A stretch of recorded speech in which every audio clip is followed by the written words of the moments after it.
E é por esse motivo que hoje a gente vai abordar um tema que traz muito... que é um pouco desconhecido, um pouco a depender da ótica, a depender de quem vê, um pouco até meio sombrio.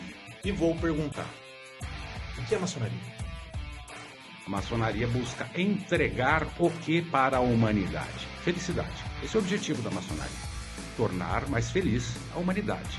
Eu nego este mundo real, palpável, natural, em razão de um outro mundo que está em algum lugar que para Platão seria o mundo das ideias, mas para a igreja é o reino dos céus. Uau. Conceito, né, Renato? Quem tem muita certeza é o ignorante, né? Quem detém o conhecimento, ele sabe que tem muito mais vertentes ali, trazendo para você...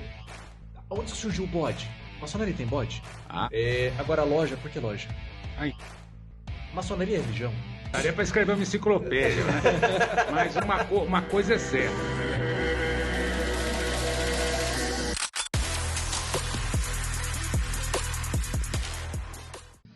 Salve, salve galera do podcast do Change Network. Aqui quem vos fala é Renato Naldi, sou host e diretor do podcast do Change e é uma honra tê-los conosco nesta noite. Ao meu lado, meu amigo e co-host do episódio, Fábio Cardoso. Fábio, já tá co-host oficial, né? Oficial, né, Renato? Obrigado, meu amigo. Obrigado. Mais uma vez por me ajudar nessa condução. Ô Fábio, eu gosto de enfatizar isso e eu vou fazê-lo mais uma vez. O podcast do Change Network ele foi criado com uma premissa, a de entregar uma mentoria por episódio. Esse foi o grande objetivo disso aqui. E aí a gente navega em alguns mares que vão do empreendedorismo, do autoconhecimento e da performance. Porque com o conhecimento você vai conseguir performar e com o autoconhecimento você também vai conseguir performar dentro do mundo do empreendedorismo, certo? Sim, com certeza. E é por esse motivo que hoje a gente vai abordar um tema que traz muito... que é um pouco desconhecido, um pouco a depender da ótica, a depender de quem vê, um pouco até meio sombrio, porque ninguém sabe o que é, e a ignorância leva a muito julgamento. Enfim, hoje a gente vai falar com duas pessoas. Ele é bacharel em teologia, com pesquisas na área da antropologia da religião. E o outro, além de advogado, ele é mestre maçom, cavaleiro templário e cavaleiro de Malta, além de uma série de outras coisas que, se eu fosse falar tudo aqui, pelo currículo desses dois aqui, pelo gabarito, eu perderia o episódio inteiro só explicando. É ele, Thiago Xavier e Ernesto Kissack. Muito obrigado pela presença de vocês dois, é uma honra pra gente recebê-los. A honra é minha, vos agradeço a oportunidade, é uma alegria estar aqui, né, nesse programa, onde vamos poder bater um papinho aí sobre maçonaria e também aprender, por certo, com vocês, com o Thiago, e certamente os que nos ouvem poderão também, oportunamente, indagar a você próprio, por meio do sistema do podcast, eventualmente sobre outras questões, e a gente está à disposição para trazer os esclarecimentos necessários. Obrigado pelo convite. Bom, Renato, Fábio, nosso amigo da técnica, grande mestre Ernesto, é uma honra estar aqui. Eu agradeço o convite de poder fazer parte desse hall de membros que um dia sentaram nessa cadeirinha e poder bater esse papo. Acho que vai ser bem bacana essa conversa, bem descontraída, um tema interessante que não é costumeiro, né? E, poxa, que legal, né? Pudera ter mais oportunidades dessa, né? Pra gente bater um papo, ter oportunidades como essa, né? De estar com um mestre maçom, tirar inclusive algumas dúvidas. Exatamente. Então vai ser fantástico, o pessoal só vai ganhar com isso aqui. Sensacional. Você tá vendo o que vai ser aqui, né? Outro nível, né? Já gostei.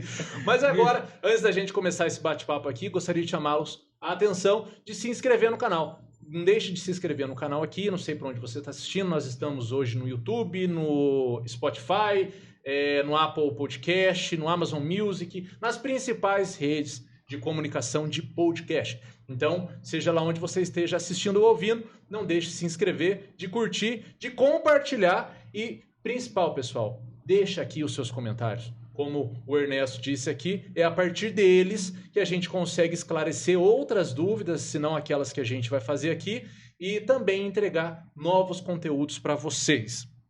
Ernesto, eu Rapaz, toda a primeira pergunta eu gosto de ir na lata, assim, para entender uma situação logo de cara. E vou perguntar: o que é maçonaria? Bom, essa pergunta é interessante. Daria para escrever uma enciclopédia, né? Mas uma coisa é certa, é de conhecimento geral, é sabido que a maçonaria é uma instituição iniciática e a mais antiga que existe no planeta hoje, não é? A que tem maior longevidade. Oficialmente já são 300 anos, não é? Então, a entidade tem durado mais nesse particular. E a par das suas atividades internas, a maçonaria busca entregar o que para a humanidade? Felicidade. Esse é o objetivo da maçonaria. Tornar mais feliz a humanidade. Não é? E nós fazemos isso por uma série de instrumentos. O maior desses instrumentos é o próprio maçom. Então, esse maçom, que é uma espécie de, digamos, construtor social, é que conseguimos buscar realizar esse objetivo maior da maçonaria, que foi esse, sempre foi, tornar mais feliz a humanidade. Onde quer que o maçom se insira, ela abarca praticamente, se não todos, quase todos, os países do planeta. Então, em qualquer lugar que você for, você encontra maçom. Na Sibéria, na Rússia, até em Cuba, China, Estados Unidos, Europa, de modo generalizado, África, América do Sul, América Central. Onde você for, existe maçonaria. Não é? E cada uma com seu colorido, mas todas, repito, buscando realizar, entregar aquilo que a maçonaria preconiza, tornar mais feliz a humanidade. Então, a maçonaria é isso, uma instituição iniciática que visa tornar mais feliz a humanidade. Eu acho que eu já tenho umas 50 perguntas. Que interessante esse conceito de felicidade. Você falou duas coisas aqui que me chamaram muita atenção. Você disse que era a mais antiga, porém só tem 300 anos. Para mim, maçonaria era lá atrás. Uhum. Porque a história que a gente escuta é que a maçonaria é muito mais antiga do que isso. Sim, sim. Como assim? É só 300 anos mesmo, é isso? Não, de fato, vamos lá. Cada maçom tem uma abordagem da maçonaria. Aliás, qualquer ciência é assim. Existem, por exemplo, teólogos, como o nosso estimado Tiago, advogados, juristas, professores, cada qual com o seu ataque da matéria. O que é o ataque da matéria? Alguns são mais românticos, buscam fundamentos, às vezes, impalpáveis, de fundo emocional, ou até, digamos, espiritual, ou até místico. Então, a maçonaria também conta com alguns obreiros que têm esse tipo de enfoque, um enfoque mais romântico. Alguns dizem, chegam a afirmar que a maçonaria é muito antiga. Há até quem diga, e já ouvi, que Adão teria sido o primeiro maçom. Essa é interessante. Que os faraós egípcios teriam sido os primeiros maçons. Mas é mito. Bom, são lendas românticas, não é? Então, não há prova nenhuma, obviamente, que Adão tenha sido maçom, nem Tutancâmon, né? Mas o que se tem de provas escritas relativamente à maçonaria especulativa, que é o que nós estamos a tratar aqui, é que em 1717 ela se organizou na Inglaterra.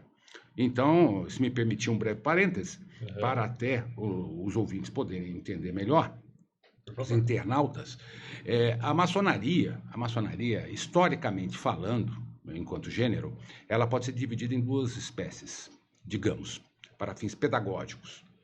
A maçonaria operativa e a maçonaria especulativa. A operativa é aquela que se costumeiramente diz existia antes de 1717. Né? Aliás, bem antes. A época medieval, os pedreiros livres, que eram justamente os construtores, aqueles que construíam catedrais, castelos, não é? Lembrem, ao tempo da Idade Média, as pessoas não sabiam ler, não sabiam escrever. O conhecimento e o acesso ao conhecimento era reservado notadamente aos religiosos, não é? E aos nobres e alguns burgueses. Mas, de regra, o povo não tinha acesso a esse tipo de estudo, nem aprendizado da leitura. O pedreiro também não, por natural, mas ele tinha conhecimento do uso dos instrumentos de trabalho que iam desde malho, cinzel, com o qual ele trabalhava as pedras, dando forma às pedras, o esquadro, o compasso, a alavanca e assim por diante. Então, como ele tinha o conhecimento do uso dessas ferramentas, eles se organizaram em grupo de trabalhadores. Esses grupos eles chamavam no acampamento de lojas, onde eles se reuniam no campo de trabalho e lá, juntamente com uns com os outros, se dividiam em categorias, historicamente 2 categorias, aprendizes e companheiros. Esses aprendizes e companheiros trabalhavam juntos. Os companheiros, notadamente, eram mais experientes, tinham mais conhecimento, dominavam a arte do projeto, inclusive, que naquele tempo não existiam mestres. Né? Então, o mestre era apenas um companheiro mais antigo, que era o chefe do acampamento, digamos, era o líder daquele campo de obras, era chamado mestre da obra. Então, o que acontece então é, portanto, que esses companheiros passavam os projetos para os aprendizes que construíam o projeto, fosse um templo, fosse uma igreja, uma catedral, né? Então, a partir daquele projeto. Então, eles tinham passe livre pela Europa da época medieval e eles trabalhavam especialmente para os ricos empregadores. Dá para imaginar o custo de uma obra naquele tempo. Hoje já é caro construir uma igreja, uma catedral, um palacete. Naquele tempo nem se fala. Só a igreja tinha esse poder, e os nobres também. Então, eles trabalhavam para a igreja. Okay. Trabalhavam, era o maior empregador que eles tinham. Então, há certo tempo, portanto, estamos notando que durante vários séculos, esses pedreiros livres, freemasons, ou seja, pedreiros livres, maçons, né, daí veio o nome da maçonaria, eles eram operativos, eles punham a mão na massa, pegavam uma pedra disforme e a transformavam numa pedra cúbica, numa pedra perfeita. Não necessariamente cúbica, podia ter outra forma geométrica, adequada à obra, mas eram sempre perfeitas as pedras, para poder se adequar à construção. Com o tempo, e principalmente com a Royal Society, na Inglaterra, onde, então, portanto, com o iluminismo, os grandes pensadores, filósofos, começaram a ter acesso direto uns com os outros, formando uma sociedade. Eles também tomaram conhecimento, e por natural que isso aconteceria, da existência dessa maçonaria, dessa organização, onde existiam sinais, toques e palavras que só aqueles obreiros conheciam.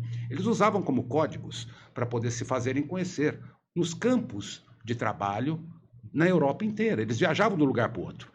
Esses operativos, eles viajavam e chegavam num campo de obra, lá está construindo um castelo. Eles iam até lá e se apresentavam, por exemplo, como um aprendiz. E entregavam o sinal, o toque e a palavra de aprendiz para o chefe da obra, para ele reconhecer. Opa, você é realmente um aprendiz. Aqui estão suas credenciais, pode trabalhar aqui. Ou sinal, toque e palavra de companheiro. Você já é um companheiro, você tem o sinal, tem o toque e tem a palavra do companheiro. Então, você pode trabalhar aqui.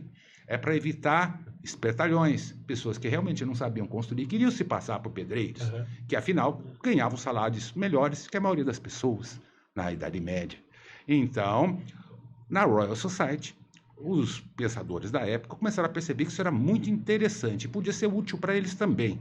Afinal, eles eram poucos, mas faziam questão de ter um grupo fechado, não é? Então, esse grupo fechado começou a estudar o que seria essa maçonaria e ter interferências nas lojas. Eles começaram a entrar dentro dessas lojas, desses meios onde estavam os pedreiros livres, e começaram a naturalmente fazer parte desses grupos. Então, eles deixavam de ser operativos, até que operativos não eram, eles trabalhavam com a mente e não com a mão, não é? Eles trabalhavam com ideias, então começaram a incutir, portanto, grupos de pessoas que não mais eram operativos, mas sim especulativos, trabalhavam com a mente. Então, transportaram todo esse instrumental de campo de trabalho, malho, cinzel, esquadro, compasso, alavanca, para o mundo mental. E o bloco de pedra, que antes era um bloco de pedra, deixou de ser um bloco de pedra, passou a ser a própria pessoa. Então, o maçom ele faz essa mesma obra que ele fazia na Idade Média, só que, em vez de construir um castelo fora dele, ele constrói dentro dele. Então, quando ele faz isso, ele se torna uma pessoa melhor, uma pessoa mais útil, capaz de tornar mais feliz a humanidade. Basicamente isso. Ô, Fábio, eu acho que já deu por hoje. Eu acho que a gente pode encerrar, não pode? Quanto conhecimento. Caramba, que é isso? Que incrível! Muitas dúvidas. Antes, eu até anotei aqui, mas antes de eu entrar, uma coisa que eu não vi. E agora eu vou perguntar até pro Thiago, teólogo, o que é a religião? A religião não, a religiosidade, né? A teologia fala da maçonaria? Ou tem alguma coisa ligada à teologia ou não? São as religiões mesmo? Como é que é essa visão teóloga com a maçonaria? Antes de eu perguntar para o Ernesto. Bom, acho que primeiro seria interessante abrir um parênteses sobre o que de fato é a teologia. Então vamos. Isso por si já vai responder 80% da sua pergunta. Maravilha. E os outros 20% é grifo nosso. Com certeza. Que vale também, né, Thiago? Exatamente. Porque, na verdade, assim como a própria questão da maçonaria, que o Ernesto trouxe muito bem, a teologia ela é muito mal compreendida como um estudo abstrato de coisas abstratas, sem amparo científico nenhum, voltado apenas para uma carreira eclesiástica, espiritual, ou de um líder espiritual e afins, quando, na verdade, em sua essência, na sua origem, ela nunca se propôs a ser isso e ela jamais foi isso. A teologia foi um sequestro que houve por volta do século IV, por ali, né? Ela era, por essência, uma ferramenta da própria filosofia, que tinha por ocupação refletir sobre os fenômenos da natureza e atribuir a esses fenômenos uma certa arbitrariedade por trás das coisas criadas. Daí isso, então, o termo theos, do grego, né? E o logia, que viria do logos. O primeiro a empregar esse termo, né? E aí já desmistificando que a teologia ela não é um produto da igreja, do cristianismo, o primeiro a empregar foi o próprio Platão, para se referir a Pitágoras, como um daqueles que justamente estudava esse fenômeno de uma arbitrariedade por trás das coisas criadas a partir de uma observação curiosa de uma relação numérica com o mundo, né? Então, ou seja, o acaso não se encaixaria dentro desse processo. Então, fazer essa mecânica de reflexão com base nesse fenômeno que apontaria essa arbitrariedade, e perceba que nós não estamos tratando aqui de uma deidade. Nós estamos falando aqui de um fenômeno observável que aponta essa arbitrariedade por trás das coisas criadas. Então, isso era a teologia em sua essência. Quando nós vamos entrar na Idade Média, o próprio protestantismo, que hoje se perdeu nessa essência, foi um dos braços que, em tese, tentou restaurar essa teologia num primeiro momento, né, da história. Isso já dentro da Idade Média, porque ela vai propor novamente essa reflexão, né? Como o próprio Ernesto trouxe muito bem, o analfabetismo era muito grande dentro da Idade Média. Então, o que Agostinho faz ali no século IV?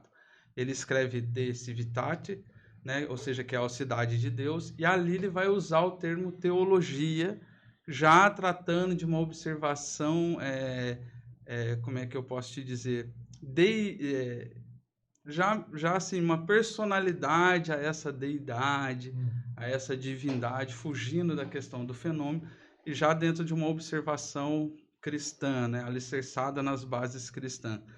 É muito claro isso dentro dos escritos de Agostinho, porque ele se referencia muito em Platão. Então, quando ele escreve assim, cidade de Deus e cidade dos homens, ele está fazendo um empréstimo muito claro, muito observado sobre o mundo das ideias de Platão. Ou seja, eu nego este mundo real, palpável, natural, em razão de um outro mundo que está em algum lugar, que para Platão seria o mundo das ideias, mas para a igreja é o reino dos céus. Uau!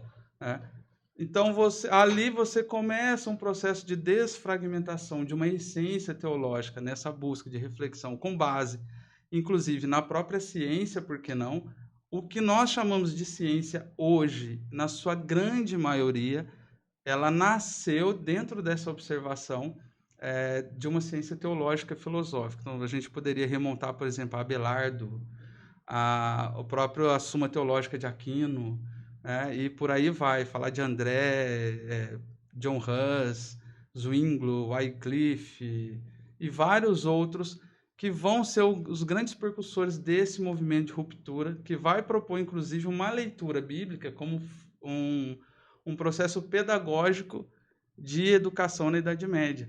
Aí nasce as 7 artes liberais, que vai ser muito defendido por esse movimento. E como que se dava o estudo da teologia?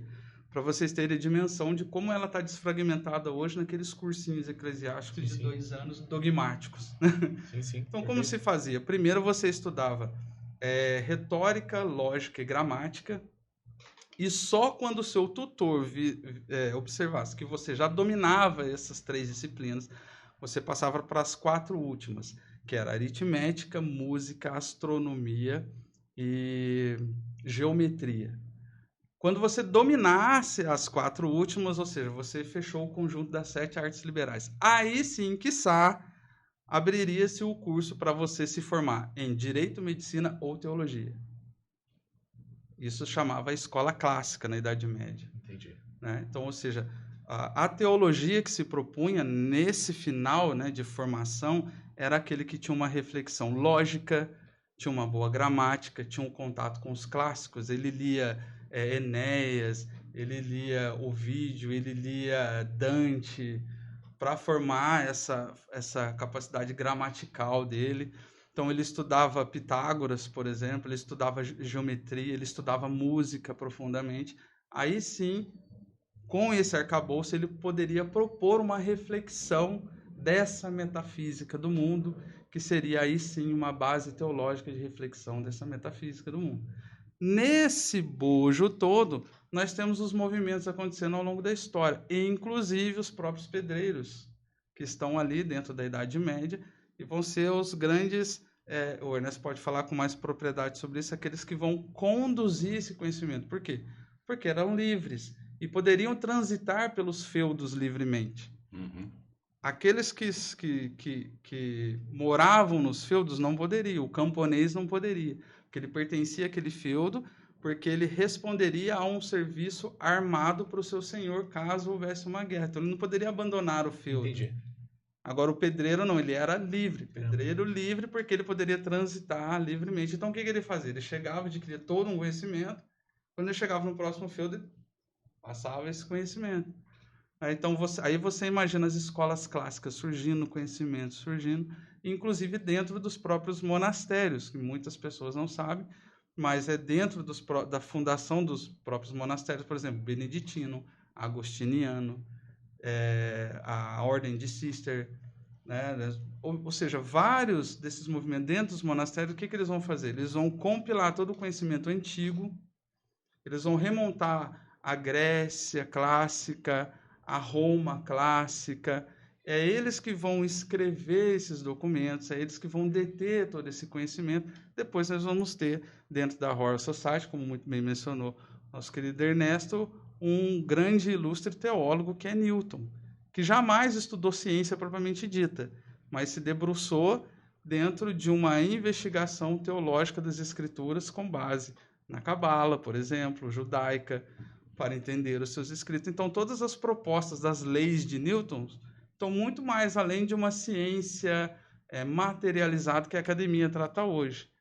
Ao fundo, são reflexões de um cara que está buscando entender as leis da natureza, com base nessa teologia, em sua essência, que é uma investigação dessa arbitrariedade, desse assombro do mundo que nos ronda e que nos aponta o tempo todo que nós não estamos ao léu, vamos dizer assim. Então, a teologia, em sua essência, é essa. E dentro desse processo, ela consegue propor umas leituras de alguns movimentos ao longo da história, né? Como no caso da própria maçonaria. Tanta informação, é tanto filósofo que eu não podia deixar de parafrasear só sei que nada sei. Eu acho que a gente tinha que ter estudado mais para fazer esse episódio. Mas esse é o conceito, né, Renato? Quem tem muita certeza é o ignorante, né? Quem detém o conhecimento, ele sabe que tem muito mais vertentes ali, trazendo para você adquirir esse conhecimento, tomar decisão, que quando você sai já decidindo as coisas, Mostra uma ignorância, né, Até cara? essa frase que é atribuída a Sócrates, nós não sabemos se foi ele realmente que disse, ela também é mal interpretada, porque assim, o sujeito para dizer que nada sabe é alguém que observou tudo. Que sabe, Sim, é E verdade. diante desse tudo ele falou assim, puxa vida, eu não sei de nada. Então até ela é mal usada quando a gente quer dizer que é puramente ignorante. é interessante isso, né? O sábio, às vezes ele não sabe que ele é sábio, né? E o ignorante também não sabe que ele é ignorante, né? Então respeitar, tudo é importante. Mas qual que é a interpretação que a teologia faz da maçonaria? Olha, fora o fato de ter muitos teólogos maçons, isso é muito evidente ao longo da história. É impossível não haver. Mas, por exemplo, teologicamente falando, se nós formos fazer um recorte dentro da história da teologia, do seu surgimento, do seu afloramento, das suas bases, dos homens envolvidos dentro daquele período na história. E também pegarmos esse recorte, pelo menos daquilo que nos chega, né, sobre a maçonaria. O mestre Ernesto está rindo por dentro desse momento. Mas pelo menos daquilo que nos chega acerca da história. Os 20%, né, que sobra. E colocarmos assim, paralelamente, dá para a gente fazer umas leituras interessantes. Como, por exemplo, nós temos um incêndio de Londres, que é um incêndio que vai fazer com que todos os pedreiros se voltem para Londres para reconstruí-la, né? E é da onde surge a grande loja, né, da Inglaterra. Esse incêndio acontece por volta ali do início do século XVIII. Nós temos ali 1600, vamos pegar 1600. Nós temos a Guerra dos 30 Anos, que é uma guerra que envolve protestantes e católicos. O que está acontecendo na Europa? A gente tem a formação da Europa. A Europa está nascendo. Então, ali naquele meio está o Sacro Império Romano Germânico acontecendo dentro da Europa. Então, os estados estão se formando. Itália, Alemanha estão se formando. E eram majoritariamente debaixo do jugo da igreja. Então, era natural que um grupo de pessoas olhasse para isso. Não, a gente precisa se levantar contra isso. As pessoas precisam ter acesso ao conhecimento, as pessoas precisam se libertar de todo esse jugo, de toda essa opressão. Então, o protestantismo ele está dentro desse miolo. Então, você pega, por exemplo, as 95 teses de Lutero. Se falam muito, mas poucos estudaram, de fato, cada ponto das 95 teses de Lutero. Elas são literalmente calcadas em todo o pensamento de Agostinho. Aí você tem que ler o século IV. Agostinho. Então, você tem que ler o movimento do século IV para você entender.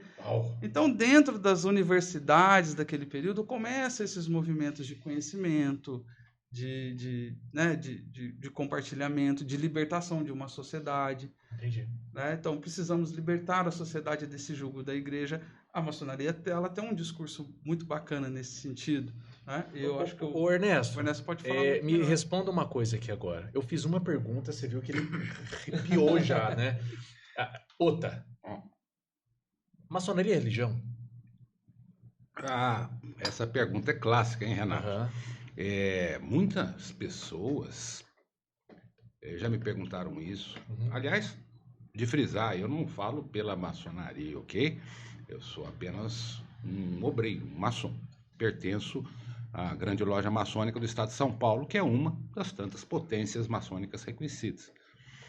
Nessa qualidade de maçom que eu vou dar o meu ponto de vista sobre esse tema. Perfeito. Até porque não é uma coisa tão tranquila assim. Mas os nossos códigos, digamos assim, internos, eles são muito claros ao dizer que maçonaria não é religião. Tá? Não é religião. E eu vou me permitir acrescentar alguma coisa. Maçonaria não é religião. Templo maçônico não é igreja. E sessão maçônica não é puxadinho da missa de domingo. Qual seja. Como diz a musiquinha, cada um no seu quadrado. Maçonaria cuida de maçonaria. Religião cuida de religião. Maçonaria, ela cuida dos vivos, cuida do mundo real. A religião cuida do mundo espiritual. Daquele mundo que sabemos existe depois do passamento, da morte. Ou, como se diz em maçonaria, a ida para o Oriente Eterno.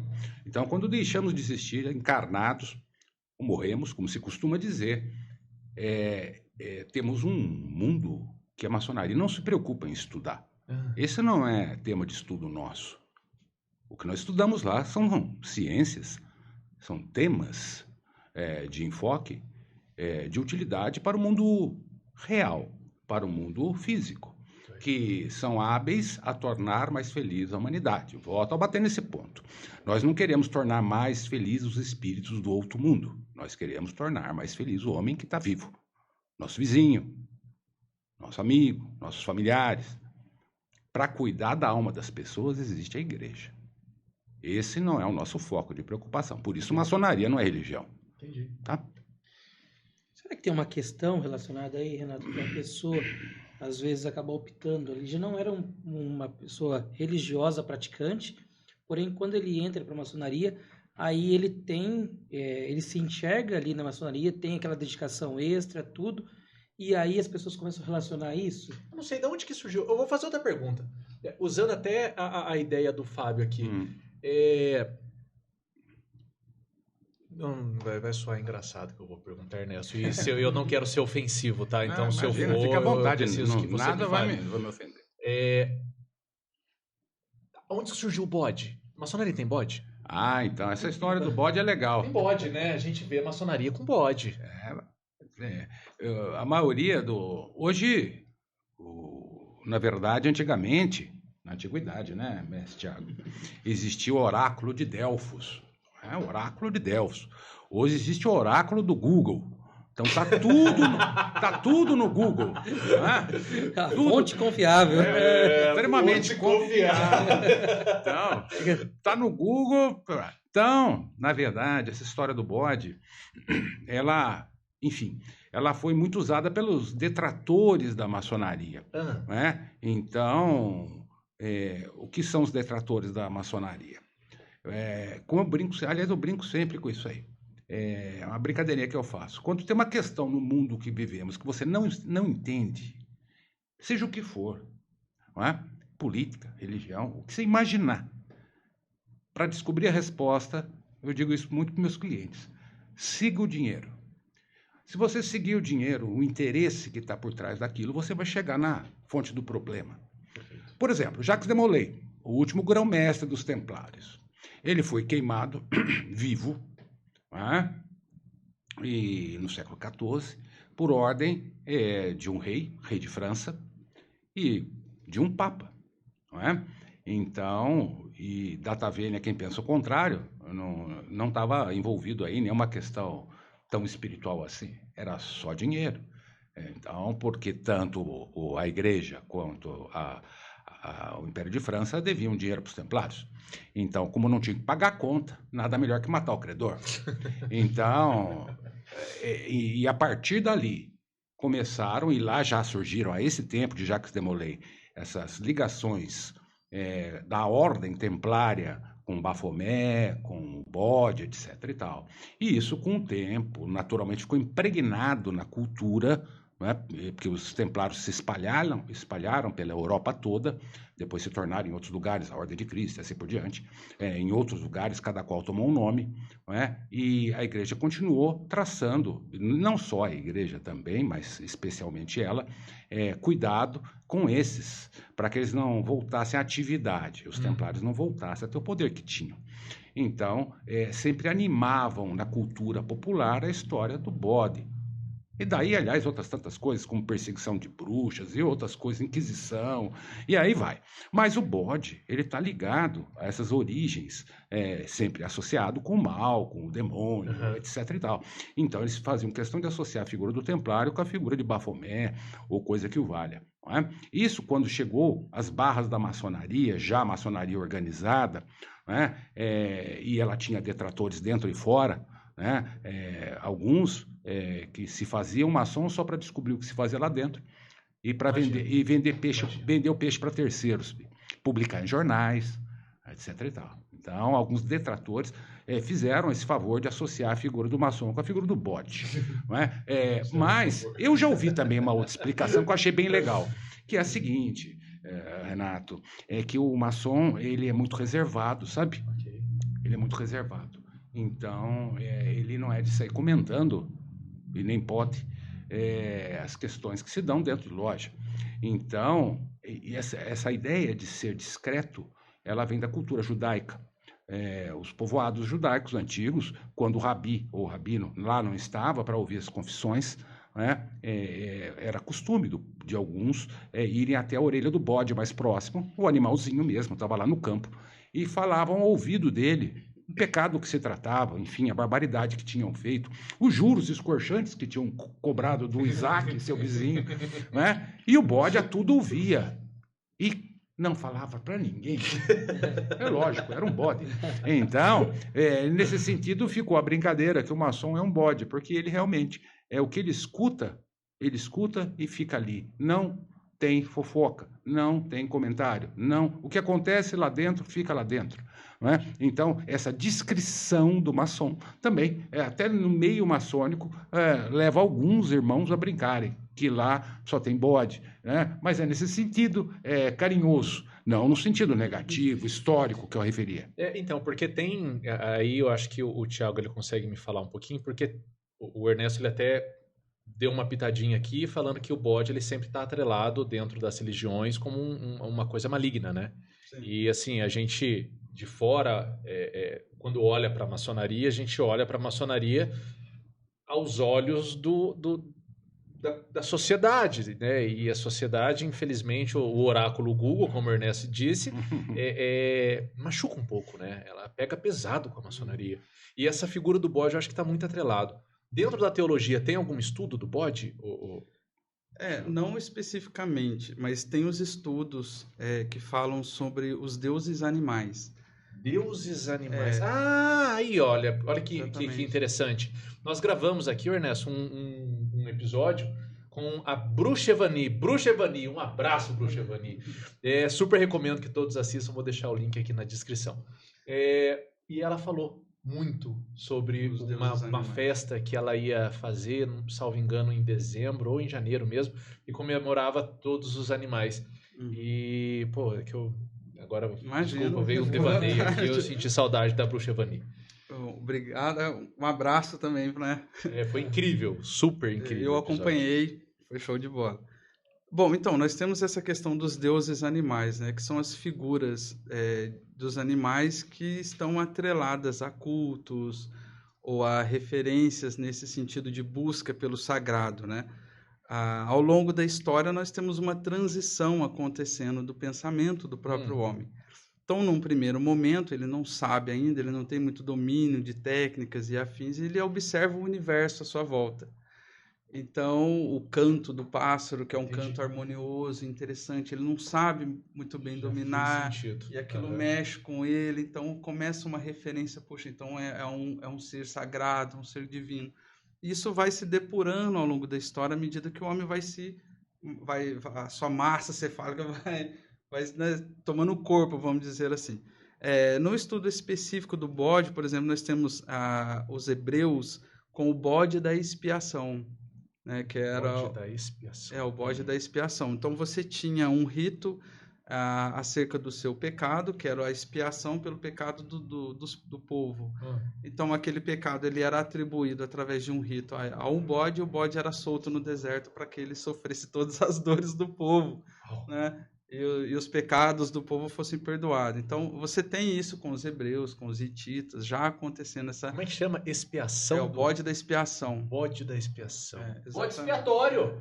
É daí que vem, então? Exatamente, é daí que vem o termo bode expiatório, entendeu? Porque é aquele que vai levar, portanto, todo o pecado do povo ali. Mas há um rito todo complexo, claro, muito bonito, por sinal, né? E então eles liberam esse bode no deserto para que ele sofra lá todos os pecados do povo. Mas a gente vai ter o rompimento disso entre o ano 800 a.C. até o ano 200. Vai surgir um termo que o filósofo alemão Karl Jaspers vai empregar, chamado era axial. O que acontece? A figura dos animais dentro dos cultos começam a sumir.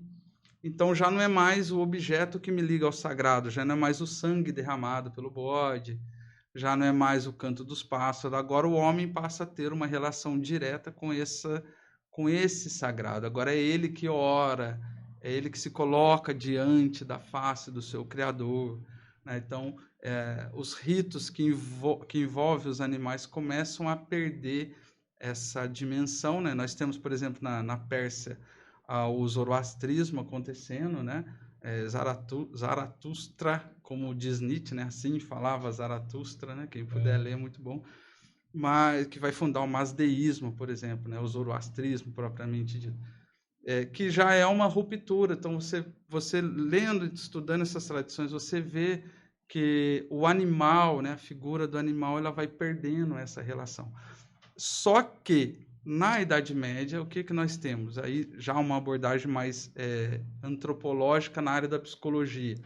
Você tem isso muito incubado dentro do povo, mal trabalhado, e na Idade Média estoura um boom místico. Então você tem uma retomada muito forte da figura do animal novamente, né? E aí eu acho que consegue casar muito com o que o Ernesto está falando sobre as representações. Surgem as bruxas, por exemplo, né? Que agora ela passa a dominar a natureza novamente. Olha que interessante. Então agora elas dominam a natureza, elas dominam os condimentos, os alimentos, né? Então você tem, ao longo da história, se você for vendo direitinho esses recortes, é muito bacana. Então, especificamente sobre o bode, várias culturas têm a figura do bode. Nós temos o deus Cernunnos, né? Da mitologia nórdica, né? O chifre que representa o bode. Mas é do mal? Não necessariamente. Ela é uma dualidade. Uhum. É uma personalidade olha que pode responder tanto de maneira negativa, é mais reativa do que uma figura má ou boa. É uma dualidade reativa, vamos dizer assim. Eu perguntei para a bruxa Evani se ela era bruxa do bem ou bruxa do mal. Ela respondeu: depende, Renato. Porque quando você aponta, volta para você. Então, muitas das coisas que a gente trabalha a favor, de repente desfavorece uma outra coisa, né? Então, depende. Porque, na verdade, a questão... Aí a gente está entrando no monoteísmo, politeísmo. É muito mais complicado. Entendi. Porque essas deidades, né? Elas vão ganhando personalidade. Não que até agora esteja complexo, né? Muito mais complexo. Então, horas elas são duais, né? Elas são boas e ruins ao mesmo tempo. Ora não, ora eu sou só bom, mas eu tenho o opositor que é o só ruim. Isso vai transitar em várias culturas, né? No Avesta, no Bhagavata Gita, dos hindus e por aí vai. E a gente, no momento atual, você às vezes quer renegar uma sombra que você tem, né? Você tem até vergonha daquela sombra interna, achando que não está dentro de você, né? Então você faz a leitura da situação com que você tem dentro, né? E entender também que você tem essa sombra que não é tão boa, que está ali, que faz parte do seu ser, faz toda a diferença, né? A melhor definição que eu ouvi, não sei o autor, quem souber, por gentileza, compartilhe conosco, vai ser uma ajuda à humanidade. A distância entre o céu e o inferno é de apenas 1 palmo, porque essa é a distância do seu coração até a sua cabeça. Então, foi uma expressão... Eu nunca esqueci isso, ouvi na faculdade até de teologia. Não sei quem é o autor, novamente, mas é uma expressão que eu acho que explica muitos fenômenos da sociedade, né? Incrível. Ernesto, você usou uns termos aqui que eu gostaria que você me explicasse.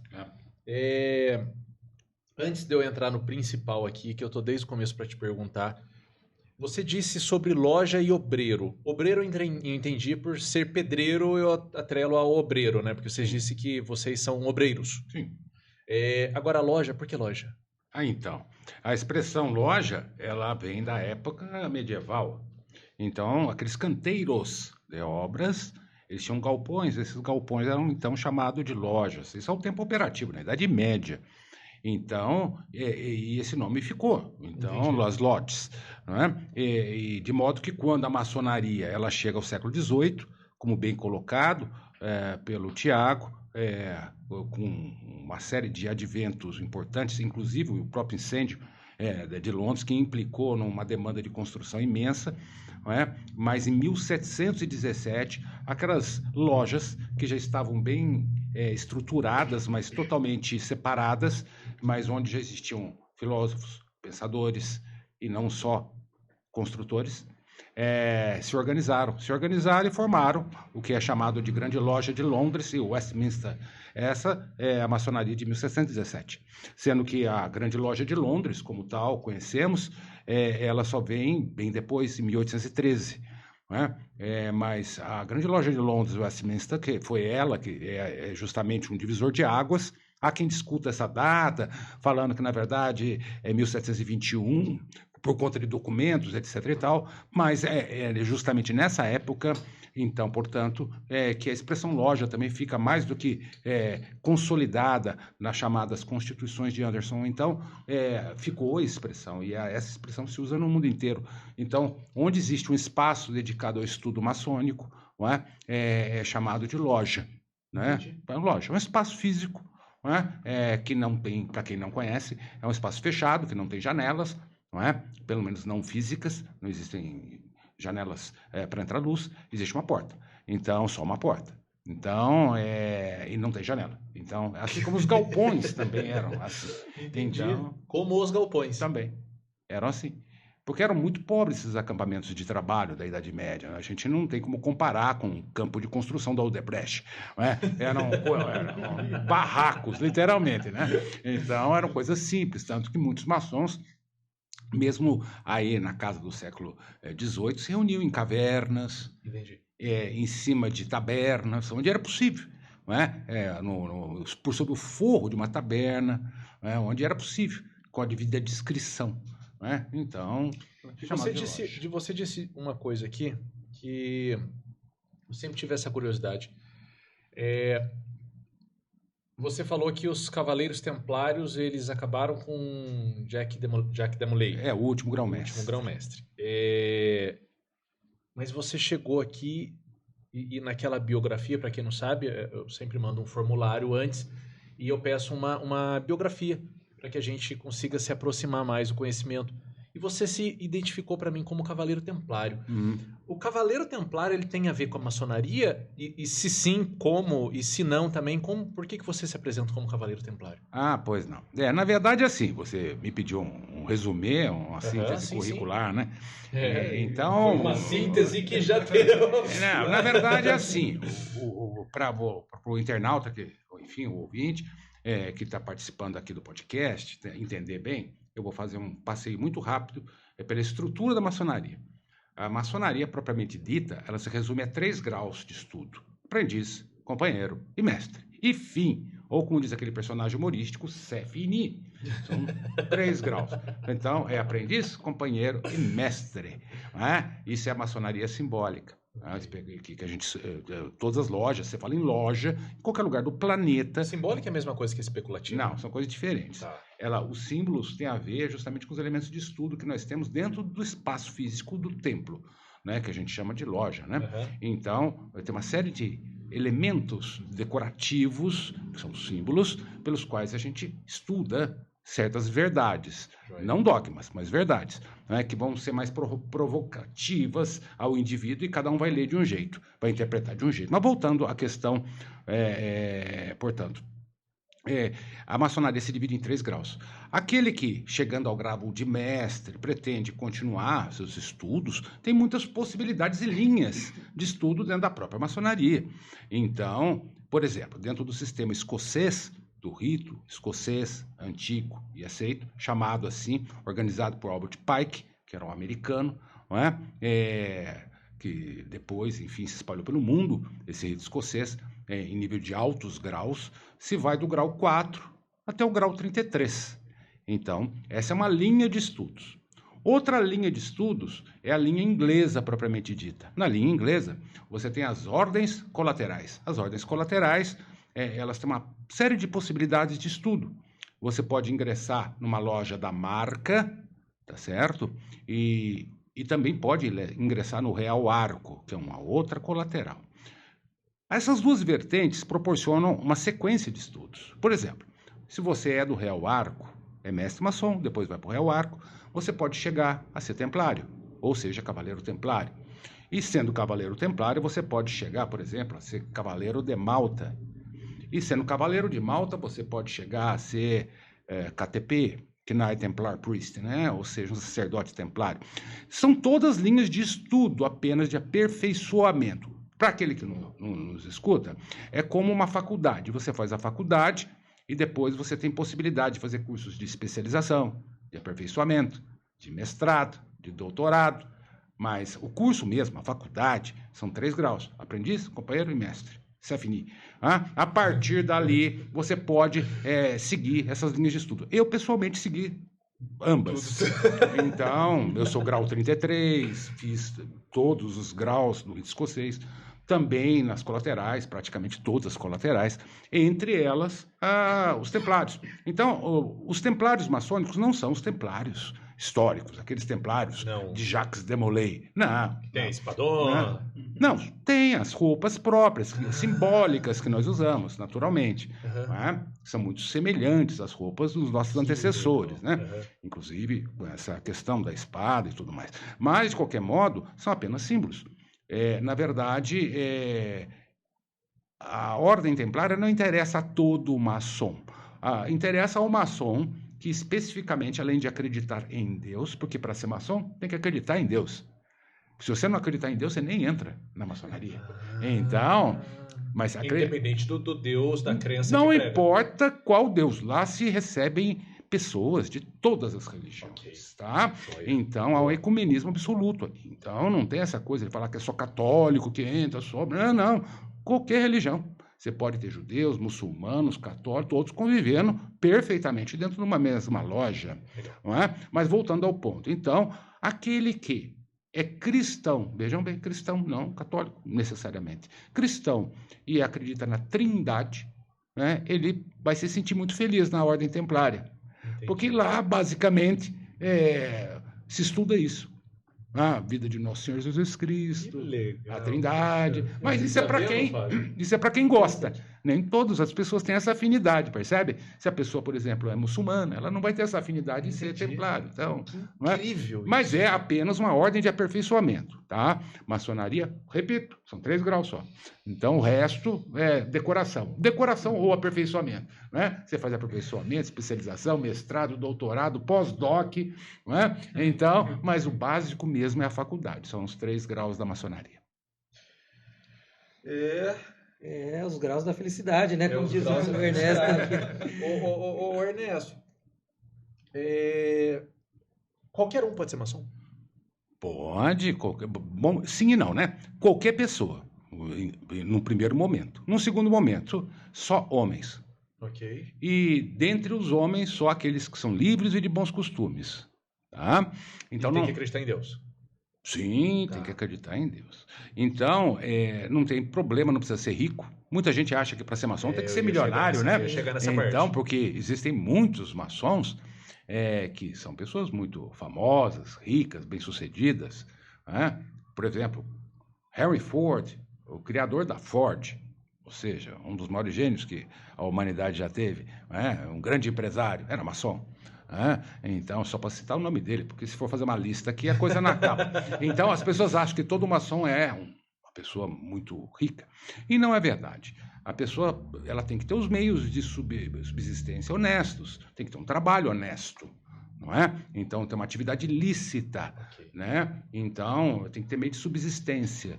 E, a par disso, tem que ser a pessoa não dada a vícios graves, tal qual usuários de droga, pessoas alcoólatras, porque elas são escravas de vícios, então elas não são livres, ok? Entendi. Então a pessoa tem que ser livre nesse aspecto também, não só livre de outras coisas. Pessoas extremamente, digamos, focadas em certas crenças políticas, ideológicas, elas são prisioneiras dessas crenças. Então, elas não são livres. E se elas não são livres, não vão servir para a maçonaria. E tem que ser de bons costumes. Uma pessoa dada à esbórnia, à bagunça, etc. e tal, também não vai ser feliz na maçonaria. Porque lá não tem lugar para baderna, tá certo? Então, baderneiro lá não tem espaço. Então, é lugar de gente séria. Então, e homens, disse no começo, repito agora, por quê? Porque é assim que está estabelecido em algumas regras antigas da maçonaria, que vem da época operativa. Quem construía, quebrava a pedra e levantava a parede, eram os homens, não eram as mulheres. As mulheres ajudavam de outro modo. Né? Imagina, Idade Média, as mulheres cozinhavam, cuidavam dos filhos, e os homens faziam um trabalho pesado, construindo, levantando muro, palácios, etc. E tal. E foram essas regras que foram sendo adaptadas e chegaram a 1717, dali por diante na maçonaria especulativa, e permaneceram entre nós sob a forma de landmarks. Landmarks são as leis básicas da ordem. Então, numa delas, existe, é uma lei muito antiga, portanto, espelha esses costumes antigos lá de trás da Idade Média. Hoje é um tanto quanto anacrônico até falar isso, que mulher não pode ser maçom. Não é? Aliás, tema para outro podcast. Mas, mas pelas leis da maçonaria, não. Em que pese, na Inglaterra, existirem lojas de mulheres. E elas serem perfeitamente respeitadas e recebidas na grande loja da Inglaterra. Tá certo? Mas é assim. É clube da Luluzinha, né, separado. Né, e o clube do Bolinha. E o clube do Bolinha. Então, maçonaria de homens aqui, maçonaria de mulheres lá. Não se misturam, não fazem a sessão juntos, não fazem sessão separado. Agora, no Brasil, não existe maçonaria feminina reconhecida não existe. Ainda não existe ou existe não, alguma historicamente, no passado, refere-se que existiu. Tá? No princípio da maçonaria no Brasil. Mas hoje não existe mais. Então, não existe maçonaria reconhecida feminina, nem mista, homens e mulheres. Maçonaria exclusivamente masculina. Tá? Então, é por isso que refiro a maçonaria. Para ser maçom, qualquer um pode ser, qualquer um, desde que satisfaça os requisitos, né? Que especialmente ser livre de bons costumes, né? Nesse sentido amplo. Tiago, Xavier, eu entendi que a teologia é muito mais do que a gente também imagina de fora. Mas, de certa forma, você falou bastante sobre religião, sobre religiosidade também aqui, tratando surfando ainda no tema teologia. Você consegue me dizer... Porque, assim, eu até teve um dia que eu estava vindo no escritório, Ernesto, que, de repente, apareceu uma coisa que me chamou bastante atenção, porque a maçonaria está dentro dos meus estudos há muitos e muitos e muitos anos. Antes de eu saber estudar, eu já estudava maçonaria, mas nunca com essa explicação, tá? Foi incrível, realmente, a abordagem que você fez. Só que eu escutei esses dias vindo aqui para o escritório, dentro do carro, na rádio, falando sobre a maçonaria e falaram sobre a excomunhão da maçonaria. Então, assim, e falavam sobre uma carta que revogava a excomunhão. Eu escutei por cima, tentei prestar atenção, mas estava dirigindo, não consegui fazer a abordagem correta e depois não estudei sobre. O que é a religião? Ou as religiões, e não precisa falar a religião, não precisa falar o nome da religião, até porque a gente não quer isso, mas o que a religião fala da maçonaria? Olha, o que eu tenho estudado, o que eu tenho tido contato em termos de estudo e pesquisa, naturalmente, o Ernesto pode até pontuar, o maior conflito há justamente com a igreja, com a linha mais cristã. Eu não sei, o Ernesto pode até me ajudar a entender se isso ocorre. Perdão, deixa eu falar mais pertinho. Eu não sei se isso ocorre também com outras religiões no mesmo peso que ocorre com a religião cristã. Não sei dizer. A leitura que eu faço dentro de uma linha teológica de pesquisa, por exemplo, nós temos a maçonaria surgindo na Idade Média no núcleo europeu. Então, naturalmente, o foco de impacto é muito mais com o cristianismo católico, apostólico e romano, que vai surgir propriamente com a queda do Império Romano do Ocidente no ano 476. Então, quando Roma cai em termos de império, ele, na verdade, não caiu. Ele só trocou as fardas pela batina. Rolou uma migraçãozinha só ali. Roma se tornou a igreja, o Império Romano continuou. Só que ele deixou a linha militar política e... Desculpa até te cortar aqui. É dali que surge aquela expressão, não me lembro qual é o rei que fala, o Estado sou eu? Sim. É isso, né? Exatamente. Então, o que acontece? Você tem o Império Romano caindo no ano 476, Império Romano do Ocidente, o último, basicamente, e caindo em termos, como eu falei, com muitas aspas, porque, na verdade, Roma só troca de roupa. Ela tira a veste política, pelo menos a política estética, e ela começa a vestir a batina e parte para uma política mais eclesiástica de domínio europeu. Entendi. Né? E de avanço de terras e afins. Então, esses movimentos que vão surgindo na Idade Média, inclusive a própria maçonaria, o Ernesto pode me ajudar a elucidar isso, até vou aproveitar que ele está aqui para tirar todas as dúvidas da minha pesquisa. Esses movimentos são um movimento de ruptura. Então é natural que a igreja se levante contra isso. E como não tem algo que se provar, o próprio maçom nos esclareceu aqui, ela vai usar de mentiras, confabulações, né, calúnias e redigir documentos. E um desses documentos é uma bula papal, de excomunhão daquele que se for descoberto maçom, né, dentro da igreja, porque entendia-se que havia uma conspiração dos maçons, né, aquela coisa toda que se fala, e que poderia abalar as estruturas da igreja. Né? Então era mais fácil você excomungar o maçom ali, né, do que ficar criando a cobra no ninho, né? Vamos dizer assim, isso dentro da ótica da igreja. Então, o que se sabe sobre esse documento, né, essa bula papal, eu não vou saber dizer exatamente qual documento, até porque é em latim, é muito antigo a bula, mas é uma bula papal que fala da excomunhão dos maçons por conta desse medo. Mas você vê que não é uma coisa específica da maçonaria, porque a mesma coisa aconteceu com os jesuítas, né? Os jesuítas começaram a se articular e a crescer fortemente, né, por todos os lugares, porque os jesuítas eram tipo as linhas de frente. Então, iam as navegações, estava lá um jesuíta, né, para começar o processo de trabalho da igreja. Então, a gente tem a Revolução Pombalina, por exemplo, né, ali no meados do século XVIII para frente, que vai inflamar um pouquinho a igreja, vai dizer assim, olha, os caras estão criando academias, universidades para tudo quanto é canto lá, instruindo o povo, mas eles não estão muito no pé assim com a igreja, não. Então, a própria a gente igreja... está falando da maçonaria. Não. Estou falando da igreja perseguindo os próprios jesuítas, né, por conta disso. Então, isso, só para demonstrar como que todo aquele que se levantava com ideais de liberdade, né, de libertar o povo, de instruir o povo, sempre foi visto pela igreja como uma grande ameaça. E é onde, portanto, surge uma dessas bulas que excomunga não só os maçons, mas jesuítas e vários outros grupos ao longo da história. E hoje essa maçonaria está muito na sociedade, né? Está muito em tudo que se vê, porque é isso que a gente escuta. Ah, sim.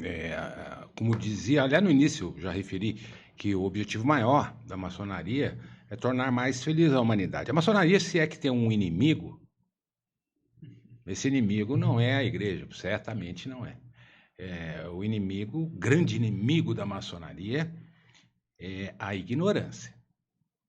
É essa que nós combatemos o tempo todo. E é por meio desse combate que nós acreditamos que é possível tornar o homem mais feliz. Então, nesse escopo, nesse objetivo, a maçonaria no mundo está por trás de grandes obras, escolas, universidades, hospitais. É que os maçons são extremamente reservados e não tiram fotografia com pau de selfie na hora que entregam a cesta básica.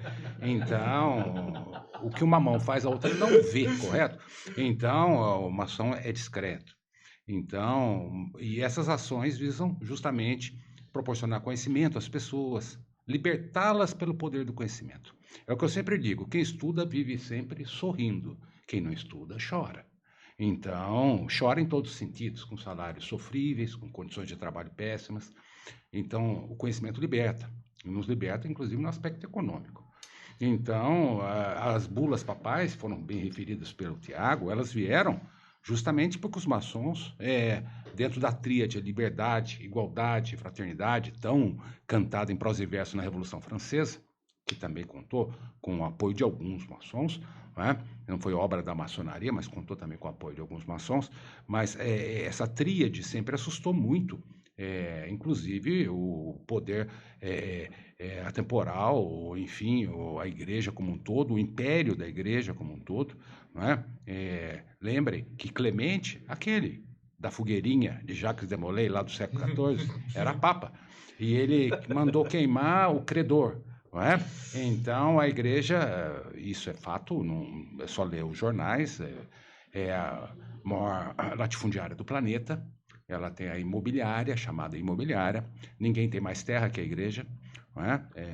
Ela é a maior detentora de propriedades do planeta, não é? Então, quando ela percebe que existe um organismo ou ordem que está se organizando de modo inacessível para ela, de tomar conhecimento exatamente do que lá se passa, tal qual aconteceu lá nos Templários, ela vai combater.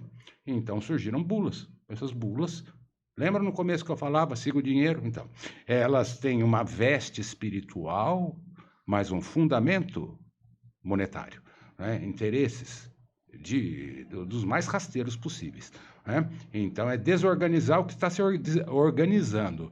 Então, como não havia nada que pudesse depor contra a maçonaria nesse mundo, eles deram um jeitinho de fazer uma bula condenando no outro. Então, fala assim, já que eu não tenho como punir você aqui, eu te puno lá em cima. Depois que você morrer, você vai para o inferno. Então, obviamente que isso é muito desagradável, até porque muitos maçons eram católicos, né?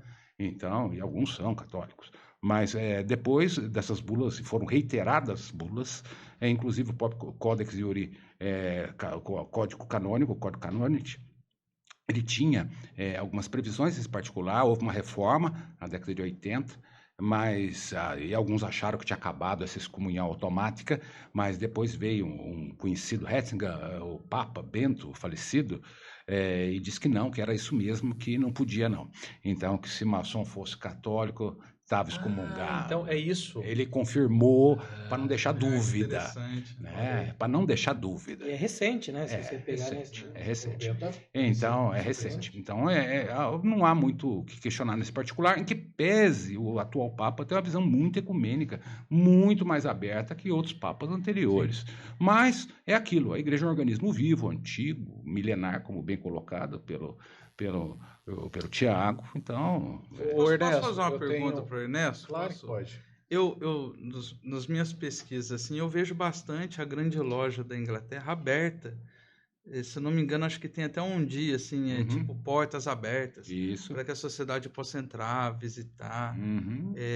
Como maçom, como mestre maçom, como alguém com muitos anos já de maçonaria, você não acha que muito desse... Não sei se o preconceito seria uma palavra mais adequada, mas esse preconceito, até próprio esse obscurantismo sobre a maçonaria, não é porque o nosso lado mais ocidental ainda tem uma coisa assim meio mística do fechamento, assim? Eu vou traduzir em miúdes do Ernesto. Vocês escondem tudo. É isso mesmo. Então... Tá confirmando. Vocês escondem tudo. Olha, em São Paulo tinha uma padaria que... Eu morei em São Paulo muitos anos, né? Mais de 2 décadas morando para lá. E depois voltei para Guaratinguetá, minha terra natal. Mas lá tinha uma padaria de um francês... E eu adorava o pão de lá. Era um pão maravilhoso, cara. Receitas incríveis que ele trouxe da França. E um dia eu comi um determinado pão lá que ele fez, brinquei com ele, pô, você podia me dar essa receita, né? Uhum. Ele falou assim, pô, mas se eu der a receita para você, eu vou morrer de fome, porque a patente é minha, o segredo de fabricação do pão é meu.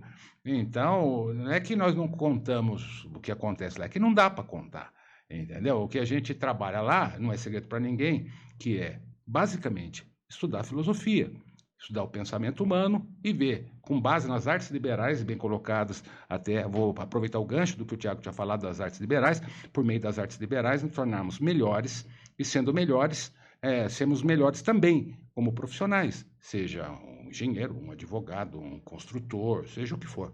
não é? Um policial militar, enfim, não importa. Você se tornar melhor naquilo que faz. Então, com isso, você colabora para combater a ignorância das pessoas, libertando essas pessoas e tornando essas pessoas mais felizes. Porque a maçonaria, ela só existe porque o mundo é imperfeito. O mundo é imperfeito e não há perspectiva nenhuma de deixar de ser imperfeito. Então, enquanto o mundo for imperfeito, a maçonaria vai ter utilidade. O dia que ele for perfeito, a maçonaria vai deixar de existir automaticamente. Não vai ser mais necessária. Mas como essa perspectiva inexiste, então, aliás, estamos caminhando para um momento histórico muito delicado, onde a gente nota que o coração das pessoas está imbuído de um simplismo absurdo. Ou é bem A, ou é bem B, ou é bem do lado esquerdo, ou é do lado direito. Ou seja, as pessoas elas se tornaram, ou estão se tornando muito reacionárias. Radicalismos de toda a ordem, não só na política, mas, digo, até no campo do pensamento, no campo das religiões. Isso é da natureza humana, que eu diga a guerra do protestantismo e do catolicismo.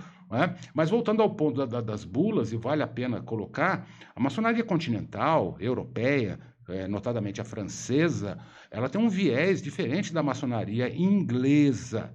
A maçonaria inglesa, ela se dá justamente num espaço protestante, ou melhor, anglicano, não é? Então, que não é católico, tá certo? Então, portanto, e as origens do protestantismo aqui, o mestre Tiago vai poder colocar depois, se o caso ele entender pertinente, as origens, como ela se deu, tá por obra e graça de um rei inglês, em certo momento, pelo menos esse rompimento e a criação da igreja anglicana, que o chefe da igreja anglicana é o rei ou rainha de Inglaterra, né? Da Inglaterra. Henrique VIII. Foi bem. Siga o dinheiro, viu? Ali, no caso, ali nem foi nem dinheiro, foi mulher mesmo. Então, mas de qualquer maneira, a maçonaria... Que leva muito dinheiro também. Leva muito dinheiro. A maçonaria inglesa tem esse viés anglicano, protestante, e não católico, portanto. Então, e a continental, a francesa, a italiana e assim por diante, a maçonaria que se dá no continente, tem um outro perfil, um outro viés. Então, bem diferente do inglês. Então, essa diferença enseja até uma divisão da maçonaria. Até nisso, às vezes, a pessoa conflita com o próprio irmão maçom. Um é de uma linha, que é a linha continental, que é a linha mais francesa, e o outro a linha inglesa. Então, o ser humano adora essa coisa, né? Sim. Construir muros. Sim. Construir muros, em vez de abrir janelas e portas.